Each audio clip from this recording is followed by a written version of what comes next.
Hi, എല്ലാവർക്കും സോണിഫോർ ടിപ്സിലേക്ക് സ്വാഗതം. ഇന്നത്തെ വീഡിയോ റോസ് ചെടികൾക്ക് വരുന്ന ഇലകൾ ചുരുളുക, പൂമൊട്ടുകൾ കൊഴിഞ്ഞു പോകുക, പൂക്കൾ വിരിയാതിരിക്കുക, തളിർ ഇലകൾ കരിഞ്ഞു പോകുക, പൂക്കളുടെ നിറം മങ്ങുക എന്ന പ്രശ്നങ്ങൾക്ക് കൊടുക്കാൻ പറ്റാവുന്ന ഒരു കീടനാശിനിയെക്കുറിച്ചാണ് ഇന്നത്തെ വീഡിയോ. എൻ്റെ വീഡിയോ ആദ്യമായി കാണുന്നവരാണെങ്കിൽ ഒന്ന് സബ്സ്ക്രൈബ് ചെയ്ത് സപ്പോർട്ട് ചെയ്യാനും ഇഷ്ടപ്പെട്ടാൽ ലൈക്ക് ചെയ്യാനും മറക്കല്ലേ.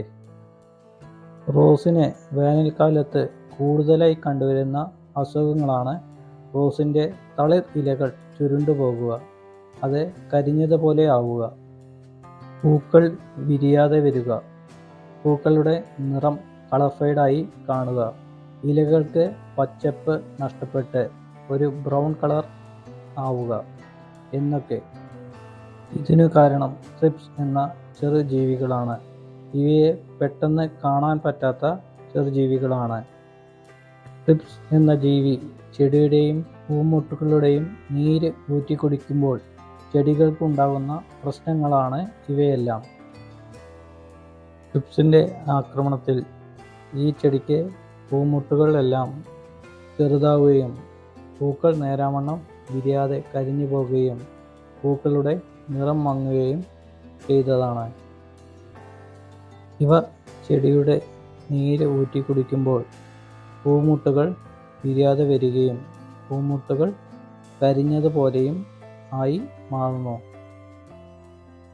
ട്രിപ്സ് പലതരത്തിലുണ്ട്.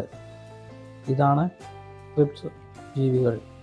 ഇവ നമ്മുടെ ചെടികളിൽ ഇലകളെയും പൂമൊട്ടുകളുടെയും നീര് ഊറ്റി കുടിക്കുമ്പോൾ കരിഞ്ഞതുപോലെ ആവുന്നു.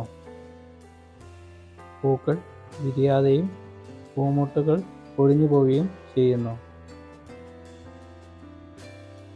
ഇവയുടെ ലക്ഷണങ്ങൾ കണ്ടു തുടങ്ങുമ്പോൾ തന്നെ വേപ്പെണ്ണ, പുകയില കഷായം എന്നിവ കൊടുത്ത് ഒഴിവാക്കാൻ നോക്കാം. കൂടുതലായാൽ അത് ചെടിയുടെ വളർച്ചയെ ബാധിക്കും.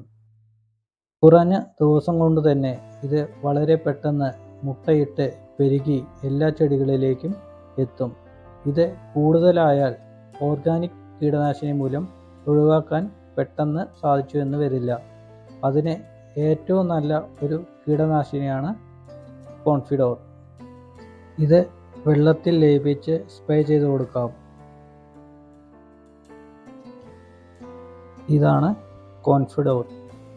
ഇത് കൃഷി ആവശ്യങ്ങൾക്കായി ഉപയോഗിക്കുന്ന ഒരു കീടനാശിനിയാണ്. ഇത് ഒരു സിസ്റ്റമിക് കീടനാശിനിയാണ്. സിസ്റ്റമിക് കീടനാശിനി എന്ന് പറഞ്ഞാൽ നമ്മൾ കോൺഫിഡോർ സ്പ്രേ ചെയ്ത് കൊടുത്താൽ അത് ചെടി വലിച്ചെടുക്കുകയും ചെടിയുടെ എല്ലാ ഭാഗത്തേക്ക് എത്തിക്കുകയും ചെയ്യുന്നു. ട്രിപ്സ് ചെടിയുടെ നീര് ഊറ്റി കുടിക്കുമ്പോൾ ട്രിപ്സിൻ്റെ നാഡീവ്യൂഹങ്ങളിലെ ഞരമ്പുകളുടെ പ്രവർത്തനത്തെ തടഞ്ഞ് ട്രിപ്സിനെ ഇല്ലാതാക്കുകയും ചെയ്യുന്നു. ഇത് വളങ്ങൾ വിൽക്കുന്ന എല്ലാ കടകളിൽ നിന്നും വാങ്ങാൻ സാധിക്കും. ഇത് എങ്ങനെയാണ് ഉപയോഗിക്കേണ്ടത് എന്ന് നോക്കാം. ആദ്യം തന്നെ ട്രിപ്സ് ബാധിച്ച ചെടിയുടെ ഇലകളും പൂമൊട്ടുകളും പൂർണ്ണമായും മുറിച്ചു മാറ്റുക. ട്രിപ്സിൻ്റെ ആക്രമണം ഉള്ള എല്ലാ ഭാഗങ്ങളും മുറിച്ചു മാറ്റിയ ശേഷം മാത്രമേ കോൺഫിഡോർ സ്പ്രേ ചെയ്ത് കൊടുക്കാൻ പാടുള്ളൂ. ഇങ്ങനെ മുറിച്ചു മാറ്റിയ പൂമൊട്ടുകളും ഇലകളും ചെടിയുടെ ചുവട്ടിൽ ഇടാൻ പാടില്ല. ഇത് കത്തിച്ച് കളയണം. അല്ലെങ്കിൽ അവയുടെ മുട്ടകൾ വിരിഞ്ഞ് വീണ്ടും ചെടിയിലേക്ക് എത്തും. കോൺഫിഡോർ സ്പ്രേ ചെയ്ത് കൊടുക്കുമ്പോൾ ചെടിച്ചട്ടി ഇരിക്കുന്ന ചുറ്റുമുള്ള ചെടികളിൽ രോഗലക്ഷണങ്ങൾ ഉണ്ടോ എന്ന് നോക്കി അതിനും കൂടി സ്പ്രേ ചെയ്ത് കൊടുക്കണം. ഇങ്ങനെ ചെയ്താൽ അവയെ പെട്ടെന്ന് ഇല്ലാതാക്കാനാവും. ഇത് ഒരു വീര്യം കൂടിയ കീടനാശിനി ആയതുകൊണ്ട് കുറച്ച് അളവിൽ മാത്രമേ ഉപയോഗിക്കാവൂ. ഇത് വൈകിട്ട് 6 മണിക്ക് ശേഷം സ്പ്രേ ചെയ്ത് കൊടുക്കുന്നതായിരിക്കും നല്ലത്. ഇത് ചെടിയുടെ ഇലകളിലും പൂമൊട്ടുകളിലും ഇലകളുടെ അടിവശത്തും എത്തുന്ന രീതിയിൽ എല്ലാ ഭാഗങ്ങളിലും സ്പ്രേ ചെയ്ത് കൊടുക്കണം. ഇത് ട്രിപ്സിനെ മാത്രമല്ല ഇല്ലാതാക്കുന്നത്. മുഞ്ഞ, വെള്ളീച്ച, ചെടിപ്പേൻ എന്നിവയും ഇല്ലാതാക്കുന്നു. ഇത് എങ്ങനെയാണ് സ്പ്രേ ചെയ്ത് കൊടുക്കേണ്ടത് എന്ന് നോക്കാം. ഇവിടെ ഞാൻ എടുത്തിരിക്കുന്നത് 2 ലിറ്ററിൻ്റെ ഒരു സ്പ്രേ ബോട്ടിലാണ്. ഈ 2 ലിറ്റർ സ്പ്രേ ബോട്ടിലേക്ക് 1 ml കോൺഫിഡോർ ചേർത്ത് കൊടുക്കുന്നു. 2 ലിറ്റർ വെള്ളത്തിലേക്ക് 1 ml കോൺഫിഡോർ എന്ന അളവിൽ ചേർത്ത് കൊടുക്കുന്നു. ഇത് വീര്യം കൂടിയ ഒരു കീടനാശിനി ആയതുമൂലം എപ്പോഴും കുറച്ച് മാത്രമേ നമ്മൾ ചേർത്ത് കൊടുക്കുവാൻ പാടുള്ളൂ. ഇത് വെള്ളത്തിൽ പെട്ടെന്ന് അലിയുന്ന ഒരു കീടനാശിനിയാണ്. 2 ലിറ്റർ വെള്ളത്തിലേക്ക് 1 ml കോൺഫിഡോർ ചേർത്ത ശേഷം ചെടിയുടെ എല്ലാ വശത്തും നന്നായി സ്പ്രേ ചെയ്ത് കൊടുക്കണം. ഇലകളിലും തണ്ടുകളിലും മണ്ണിലും നന്നായി സ്പ്രേ ചെയ്ത് കൊടുക്കാം. ഇത് 7 ദിവസം കഴിയുമ്പോൾ വീണ്ടും അടിച്ചു കൊടുക്കണം.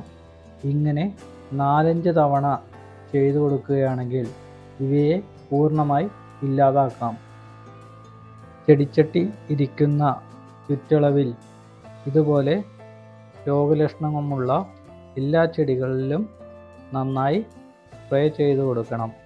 അങ്ങനെയാണെങ്കിൽ ഇവയെ പെട്ടെന്ന് ഇല്ലാതാക്കാൻ കഴിയും. പിന്നീട് വരുന്ന തളിർ ഇലകളും പൂക്കളിലും ഇവിടെ ലക്ഷണങ്ങൾ ഒന്നും തന്നെ ഉണ്ടാവില്ല. പുതിയ പൂമൊട്ടുകളും പൂക്കളും ഉണ്ടാവുകയും ചെയ്യും.